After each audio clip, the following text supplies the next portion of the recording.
Hi friends, நம்ம இந்த busy life ஸ்டைலில் ஓடிட்டுருக்கும் போது எவ்வளோ பேர் வந்து நம்ம ஃபேமிலியோட பாண்டிங்காக இருக்கும் அப்படின்னு ரியலைஸ் பண்ணாமலே ஓடிட்டுருக்கோம். ஸோ இந்த ஃபியூ திங்ஸை நீங்கள் பண்ணுறீங்களா அப்படின்னு பார்த்துக்கோங்க. நீங்கள் வந்து நாட் ஜஸ்ட் குவான்டிட்டி டைம் அவங்களோட ஸ்பெண்ட் பண்ணாமல் குவாலிட்டி டைமும் இருக்கணும். ஸோ கிட்ஸோட நீங்கள் வந்து 15 மினிட்ஸ் அதாவது ஜென்யூன் கனெக்ஷன் டெய்லி அவங்களோட நீங்கள் வந்து பேசுகிறது, அவங்களோட என்ன நடந்ததுன்னு கேட்குறது அப்படின்னு பண்ணிங்கன்னா உங்களோட பாண்டிங் வந்து ஸ்ட்ரென்தன் ஆகும். அண்ட் உங்களுடைய ஃபீலிங்ஸையும் நீங்கள் அவங்கக்கிட்ட ஷேர் பண்ணணும்.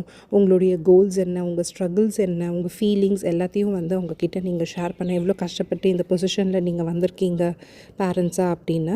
அண்ட் எல்டர்ஸை வந்து ரெஸ்பெக்ட் பண்ணணும்னு அதை வந்து அவங்க சொல்லிக்கிட்டே இருக்கணும். ஏன்னா எல்டர்ஸோட விஸ்டம் வந்து நம்மளுக்கு ரொம்பவே முக்கியம்.